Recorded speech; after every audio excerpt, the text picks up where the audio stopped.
We're joined now by EKU Football head football coach Walt Wells. Coach, thanks for being with us. I hadn't talked to you in a while. Oh, it's been a while. It's good to see you and good to be here. Glad you've been. I know you've been talking to a lot of our guys all summer, and you usually have Ryan with you, but he's not around today, huh? Yeah, Ryan has other duties going on right now. So, yeah. So just me. You got to put up with me tonight.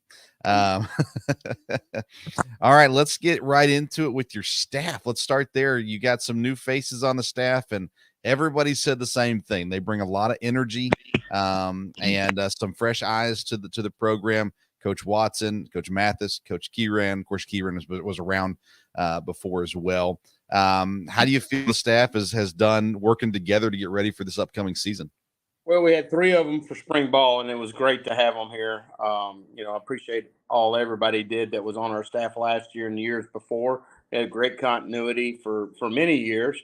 And then opportunities came around for others, and they decided to take those, which is like I always tell them, it's your life, not mine. I have enough problems living mine. So you live your life and enjoy your life. And so thanks to them for all their great work, playoff game and all that kind of stuff they were involved in. So, but like you said, with new additions come new ideas, new energy. Um, how do I say this? They don't know all the problems, and so they see things differently. And it's just sometimes good just to have a new voice to carry some things out.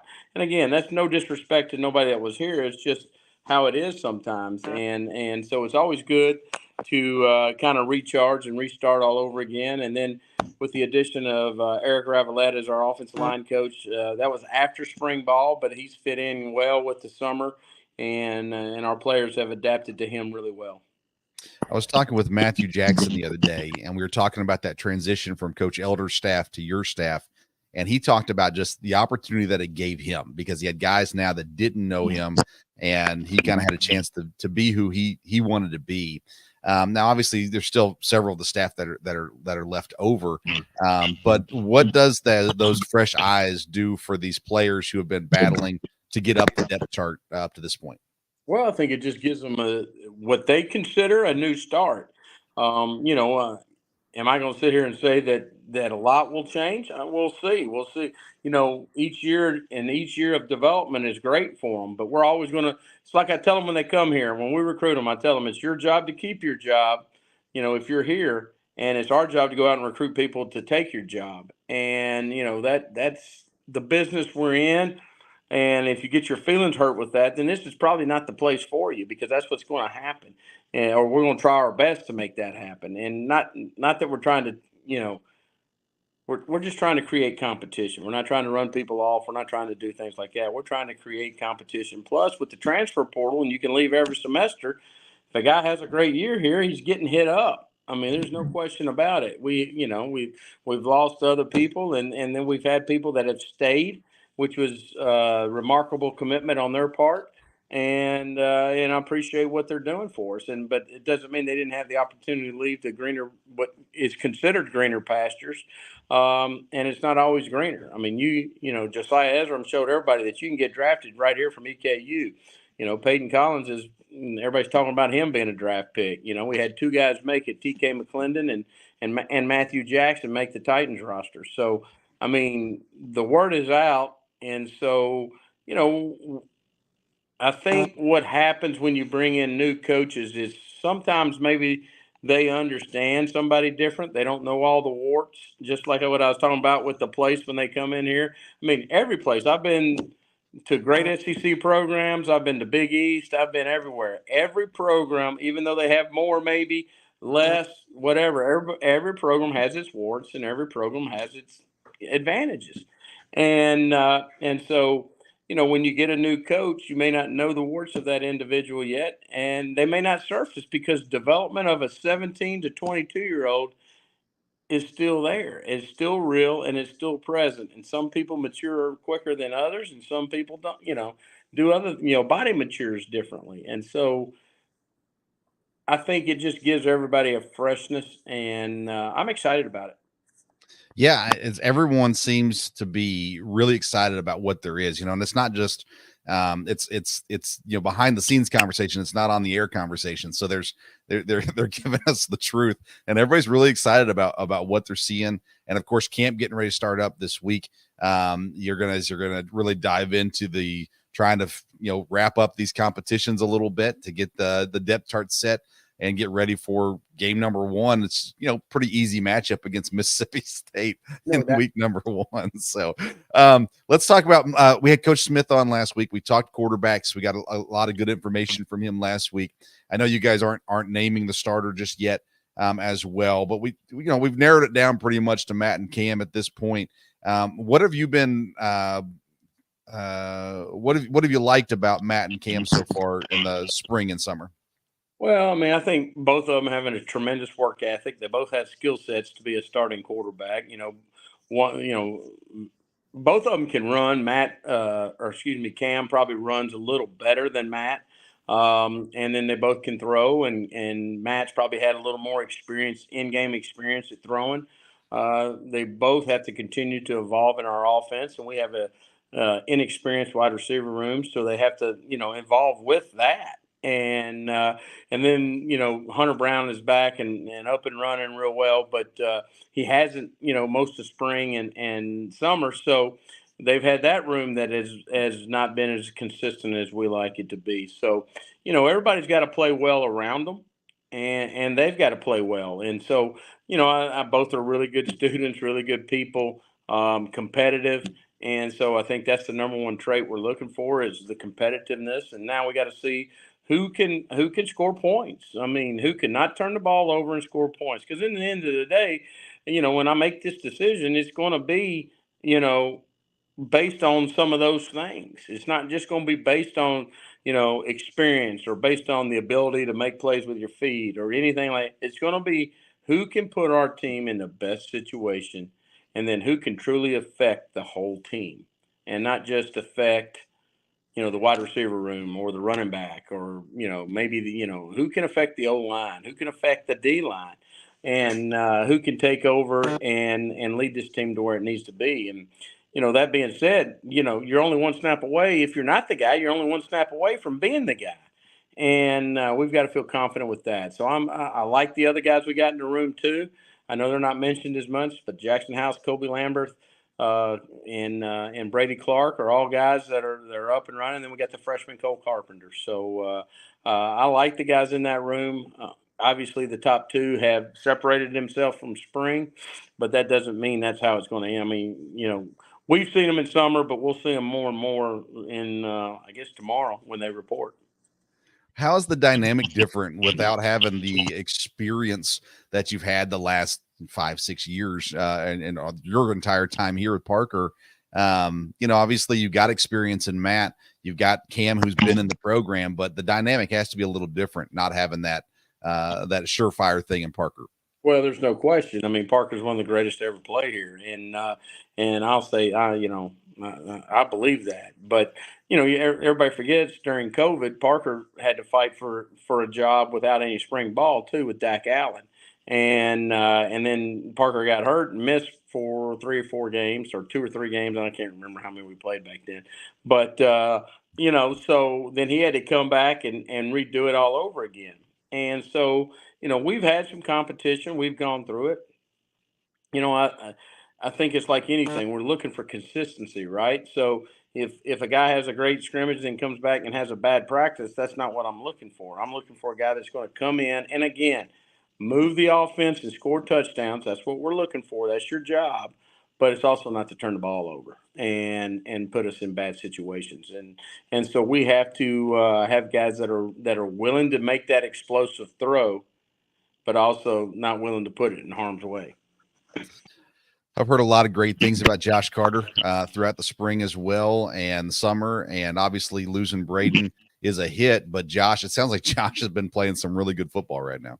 Well, I think you saw it last year with Josh. He played linebacker at South Alabama, and when Coach Richmond recruited him, we saw his high school tape, knew he had great high school tape, and obviously he's got a lineage in his family there of running backs. And so we took a chance on him and brought him back as a tailback. And, it took him a while to get his feet underneath him a little bit. And then once he did, once he realized, like, hey, we're going to have good players too, he really bought into what we were doing. And he's really taken off. He had an outstanding year last year. He's had a great spring. We limited him in some roles because we got to get the other guys ready to go once Braden decided to leave or enter the portal. And so once we did that, we had to get the other guys ready to go. And so he's been a great mentor to those young men. In that room, we've got some good talent in Braden Latham. We brought in a young man from Middle Tennessee named Jalen Montgomery. We got Brady Hensley and Telly McAllister. So excited about that room. I mean, just met with Coach Brown today. Probably, the most consistent, hard-working room we have. Pass catchers, you've got guys that have been around.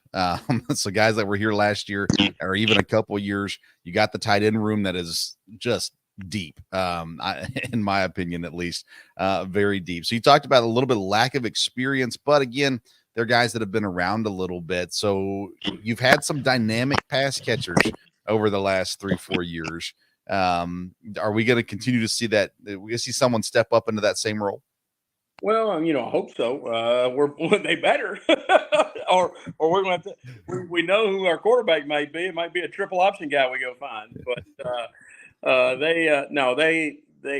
they've worked hard. The problem in our receiver room is we've got some talent in there. They've been injured. I call them China dolls, because they break every time, you get out there and get to work. And knock on wood here, hopefully that doesn't happen because, you can't make the club in the tub and your best ability is your dependability. And so, we have to get that out of them. They have to do a great job in the training room and in the weight room and to make sure that there's no soft tissue issues. And, one of them's always had either a ligament or this or that. And, you can't. It's not like they're going out and doing it on purpose, but, there is a factor in that you have to be out there and you have to be ready to go if you're going to play this game. And it's a demanding game. And so, I think, when you look at some of the guys that I've noticed this summer, first one that pops off the list is Jacob Dixon. I mean, he's big, he's fast, he's got a chance to be a good football player here. He's got to mature. He's got to understand that, just because you're big and fast doesn't mean that you're that much bigger and faster than you were, than some of the guys you're going against. And that's what he's got to learn is that lackadaisical part of his game he's got to get rid of and kind of develop that dog mentality in him. But he's got it at times, and you can see it, and he's so talented. We're so fortunate to have him. Jacob Horn's a guy that is very, very talented, and he's got the lineage there with the brother that plays DB and the dad that played receiver. And but Jacob is one of the China dolls that just had never been healthy.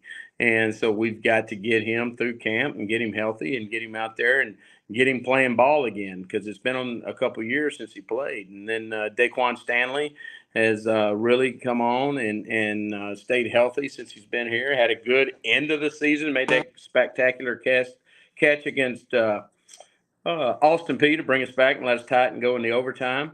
And so, and he can run. And so he's a guy that brings in a lot. Bryant Johnson's a young man that's very, very talented, been here forever. And he's got to decide, he's got all the talent in the world. He's mentally got to compete every play. And sometimes, these young men some of it's growing up, like with Jacob. You just got to continue to mature. Sometimes, like with Bryant, you got to flip the switch and decide, do I want to do this all the time or do I just want to do this part-time? And that's no disrespect to Bryant. I'm not calling him out. I'm not trying to, say anything that I haven't said in front of other people. I really like him as a young man. And, he's a college graduate. And now it's time to, to go out and play every play like that catch he made at Kentucky. And hopefully they all don't have to be circus catches. But, there's other guys that I'm leaving out because that room's big. And so anybody to get offended, it's wide open. It's wide open. And that's, a good thing and a bad thing when you're trying to develop your quarterbacks too. Right. O-line, is it any coincidence that there's more O-linemen on the team than any other position? Well, I mean, All right. Now you're just saying that because I'm a former O-line coach. Just asking. Yeah, I know where you're coming from. You all these innuendos, but how many other position has 5 guys go out there at one time? Yeah. Every play. Yeah. It all starts up front. I mean, whether I'm right or wrong, I believe you build a football team up front. I mean, you got to have a great quarterback, number one, but you got to have it both on offense and defensive lines. And I think what people don't realize is how much beatings they take every day in practice, every day in the game. Everything they do is just they're beat up, and so you got to be able, and it takes time to develop them. So you've got to bring them in and get them 1 or 2 years into your system before they can become really, really great players. I mean, we were fortunate to have Peyton Collins start for 5 years. But Peyton might have been better served if he hadn't started the first year or two. But or we might have been better served at times too.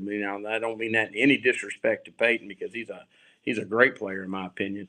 And I've coached a lot of really good offensive linemen, and he's as good as I've coached. He's just, sometimes that beating and everything comes around, and when you're younger, you got to continue to develop your strength. But I like where we're at our offensive line. They are adapting to Coach Ravalette and his coaching style, which is different than previous, and I think they're growing from that, and I think they enjoy that. So very excited about that. I've known him since 2003. He's GA'd for me twice. He was a starting center on the national championship team at Western Kentucky. And so he's done it at a high level, and he's coached at a high level. And, he's been a coordinator. He's been an assistant head coach. And, so he's called plays. He's made decisions. I'm just really pleased with him. He finally got moved. His family moved here this weekend, so he's ready to go. The O-line, you have some pretty veteran guys there. Obviously, Peyton, you talked about lots of playing time. Vincent Munlin's played for you for a while as well. I know he talked about a little bit of versatility there. He's been playing a couple different positions and things like that. How crucial is it that the offensive line gets nailed down early in camp, or is it okay if that competition plays all the way out through? I think like anything, Vince, if you can nail everybody down and have them working together all the time, I think that's the way to do it. Then you can't have competition, and that, in competition comes from, being available, your dependability, whether it's, injury wise or whether it's, whatever, you've got to be consistent in what you do. But Vince Munlin has been a rock in there for us at left guard for 2 years. And we are trying him out at tackle.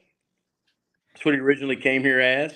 He couldn't beat out Josiah and I'm not saying he couldn't have, but we couldn't move them inside, Josiah and Peyton. We left them outside. So he was one of the best 5. So we moved him inside, and he battled. I mean, because that's a big difference now. Outside is a little more, I don't want to say finesse, but it's a little more, you're hitting a 260 pounder. When you go in there, there's 330 pounders sitting in there, and they're trying to rip your head off in a short space, and you got to be ready to rock. You got to be in a street fight in the phone booth every time, and that's what we're trying to. That's what we miss when we move him out. But in the same breath, he's got the ability to do both. So we'll see. John Stone's had a outstanding spring and summer and training camp, and I give John, it's a testament to resiliency and development, because I did everything I could not to get John out there, because there were certain things I didn't like. And, but he just kept working on them and kept getting better. And, one day we put him at center, and, he just had a calming effect to our whole offensive line and got everybody on the right page, everybody going to the right direction. And he's a rock in there, and he's a really, really good football player. And so I'm really proud of him, and I appreciate his patience with me. And but sometimes we're not perfect. We're not going to make the right decisions, and I'm man enough to admit that. As long as we get it right when it needs to be right. Continuity is big on your D line this year. Having Ryan and Marvion, D-Bake, Jeremiah, you got Darius Sterling back, Bryce Tapp. You got a bunch of guys there on that D line, and that have played together. You don't have a ton of that necessarily this year. So how nice is it to have that continuity on the D line? Oh, it's awesome. I mean, and the one guy that you left out there, so I'm gonna get on you. Is Gabe Fletcher. Gabe Fletcher. Yeah. Gabe's had a big summer, and you know what? We finally we needed him to, and it's just like I say, everybody's development is so different for so many reasons, and you just can't control 17 to 22-year-olds and how they think and what they do and how they react and how they mature. I mean, if you could, you'd make everybody mature at 18 and you'd be good, right? Yeah. Uh, so that room is really come on, and they had a really good spring. They've had a really good summer. I love, me and Eric Mathis were in the trenches together for 9 years. He was the D line coach. I was the O line coach at Western Kentucky and South Florida. And so, I knew when I had the opportunity to hire him that it was a no brainer for us.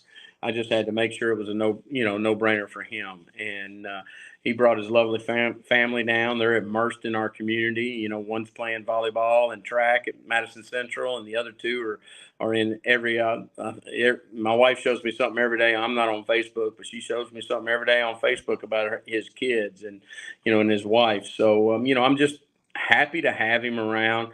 Like I said, we used to go at each other pretty hard, and it's just fun to have him back and or not back, but here and helping just educate and teach our defensive linemen. And I think they've really taken to him. I think he shows a lot of passion on the field and a lot of coaching, and I think he is somebody that they will continue to grow under.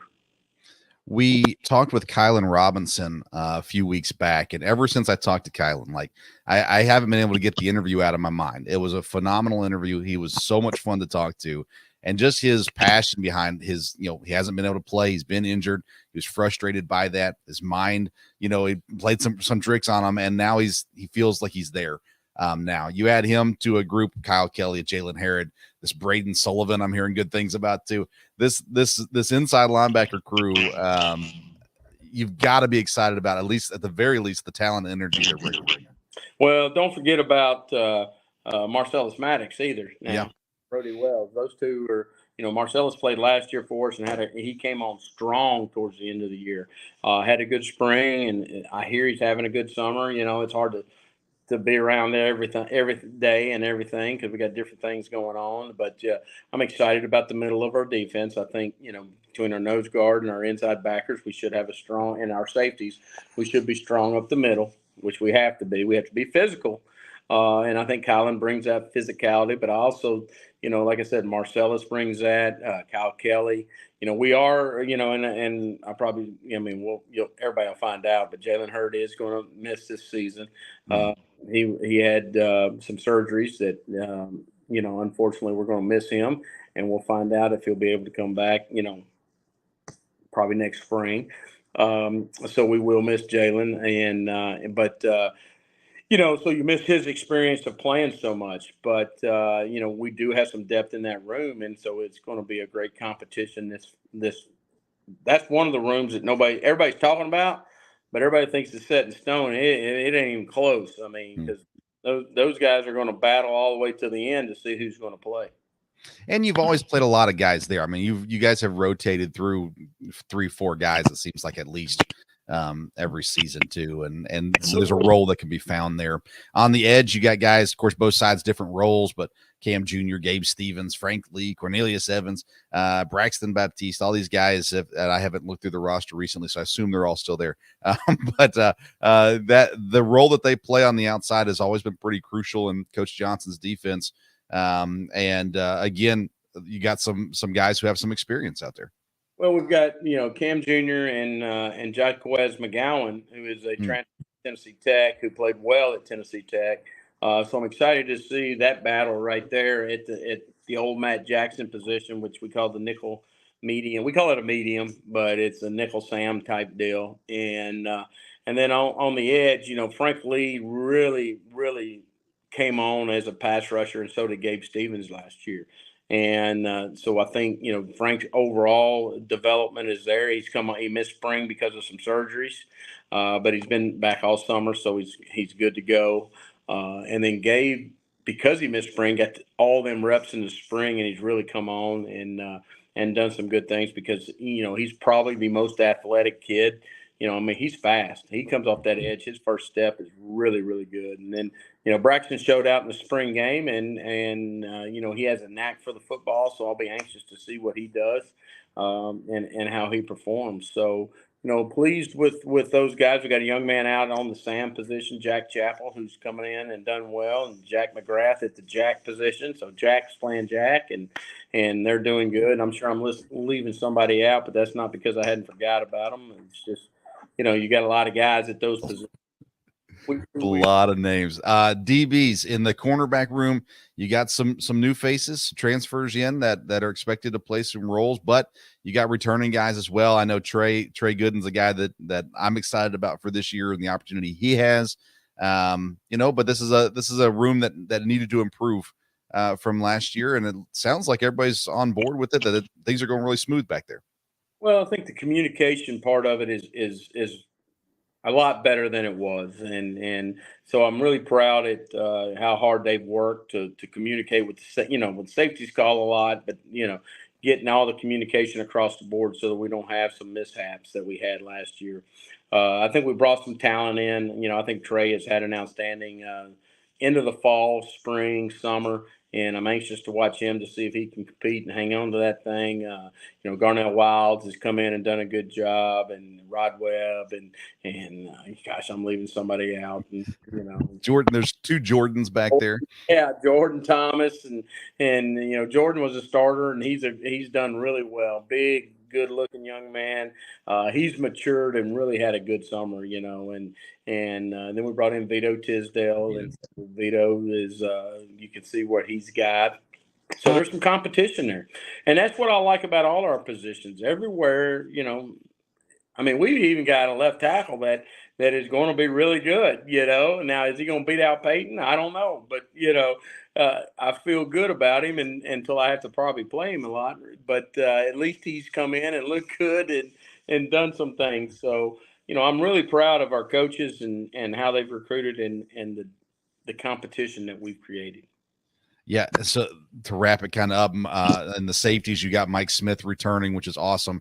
Jaheim Ward, there is a lot of buzz about this kid going into this season. Yep, Jaheim's had a good time here. Moses Sawara, I'm trying to say that right. Sam Robertson, we've got some guys. I think we will look different on defense. And, now we got to play different, and we all know that. And that's been stressed, and that's been a point of emphasis, on our defensive staff. Offensively, we know we don't have Parker to bail us out of problems. So, a lot of things, there's a lot of teaching going on, a lot of coaching going on, and, just excited to have, I'll finish it out for you with Pat Nations and Duff, and then we're going to have Baker from down in Corbin being our punter. So, excited about our special teams. And, Pat was just named preseason second team All-American, and so was Peyton Collins, but we're talking about specialists. So, he's getting some of the credit he deserves. You guys have camp, of course, starts tomorrow. And then when does the page turn to Mississippi State, where we're focusing strictly on that first week? Well, we'll probably start looking at them when we start school, which is around the week of the 19th.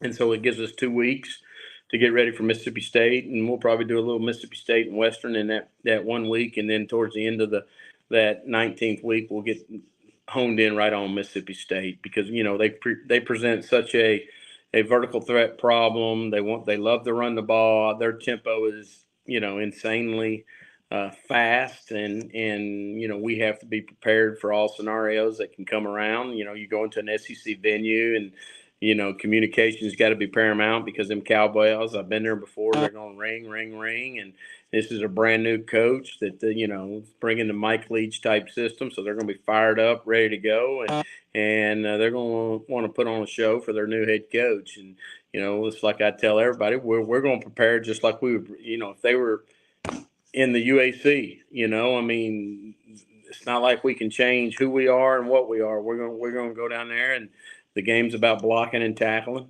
and protecting the football, and putting drives together and being consistent. And that's what we got to go down and do. Does the success at Kentucky last year help with going into Mississippi State this year? Knowing, I mean, you got not everybody obviously was on the team last year, but you guys were right there at the Kentucky game last year. So does that give confidence going into Mississippi State? I'm sure it does some, Vince. I don't like to look at it that way because every year is new, every season's new, and we didn't win the game. Right. And we're going to win the game, and I don't mean that in any disrespect to you. I mean, we did play well against an SEC program, but it's like I tell our guys, hey man, you all tell me y'all want to go to the next level, y'all want to do all those things. Well, then that's who you got to play against. Yeah. And then when you come and play against other people, you got to play like you're playing against them, and you got to have consistency. I mean, they're looking for home wreckers up front and on defense and ball hawks in the secondary, and you can do that just as well against Mississippi State as you can against Tarleton State, and you got to do it against both. And so, but I think the more and more most of these kids have been around, they've done it. And now some of the, whoever our quarterback is will be a brand new starter for us at EKU. And so they'll have to get used to the communication piece. Mm-hmm. Well, that's Parker would too, because communication is more than one person. So, the guys got to listen too. All right. So 2 more things for you. Oh, we lost you. Are you still there? Sorry about that. Okay, we got you. Okay. 2 more things for you, and I'll let you go. First of all is, and I know I got to ask this the right way so that you'll answer it. The outside expectation is different this year than it has been especially the last 2 years. Now, obviously, your expectation is the same. But is there any kind of change in mindset of playing more from the underdog role than from the last 2 years? There's a little bit higher expectation, more playing from the top. And now this team is a little bit more looked at as underdogs from the outside world. Is there a different mindset to that, or is it the same? If we have the right mindset, it should be the same. Obviously, we haven't had the right mindset, and that's on me. And so I've got to make sure that our mindset is worrying about, being the best version of ourselves every day when we go out and practice and when we study film and when we do the things that we have to do to be the best football player. I mean, here's the thing that I always say about all that. I don't worry, and I know I'm not probably answering your question, but, if you're the head football coach at Eastern Kentucky, your expectation is to win the conference and go to the playoffs every year. That was set by Roy Kidd. And whether you like it or not, that's those expectations. And if you don't like it, you leave, or you get asked to leave. And so I'm not, I don't even think about it, to be honest with you. I think about the expectations when I look at that schedule of where we should be. And my expectation is to win a conference. We got 3 goals, undefeated at home, win a conference championship, win a national championship. And that's our goals. And you know what? We need to do that. And if we do those, guess what? Everybody, who cares what everybody's expectations are? Because when I care about the men in this building, and that doesn't mean I don't mean any disrespect to anybody. But if I start worrying about all that stuff, then I might as well move on, because it's going to get you. And it's like I told everybody. I mean, I've been some places that are pretty popular, and you do something really good and you're the most popular coach in the world. And then you do something bad and you're the most idiotic coach in the world. And then the next week you do something good. I don't want to live like that. I just worry about, are we getting better? Are we competing? We played 5. We went 5-6 last year. We lost 3 or 4 games by a walk-off. Now, like I said at the media days, they could have been wins, and that'd have been great. And 2 more of them could have been losses, and that would have been great. Or not great, but that would have been what it was. Yeah. I mean, that's college football. That's what it's about. I mean, people got scholarships, people go recruit, and I respect that. We're going to do the best that we can because we want to make EKU and we want to make Richmond proud. Well, Coach, I want to make sure I'm here. So if you need someone to help announce the starting quarterback when it's time, just know that I'm here and willing to help if I can. I appreciate your time, and I know that this is a really busy time of the year for you, and so I appreciate it. We're looking forward to the season. I'm hoping to make it out to some practices here during camp and see some of the guys as well. And we appreciate you loaning us Ryan as well. He's doing a great job, and love his help too. But we're excited about the season, Coach, and excited to see how the season unfolds as well. So thanks again for your time. As always, we appreciate you. Well, I appreciate you having us, and I appreciate all you do for Madison County and obviously EKU Sports, because it's a big deal for Ryan to get to do his I don't know if it's an internship or whatever he's doing, but to he wants to go into that profession maybe, and that gives him a leg up on some video that he can send out, and and our players love coming on here, and they love the attention, and I think that's a great thing, and we need more and more of it, and so I appreciate what you do, and I'm excited about the season also.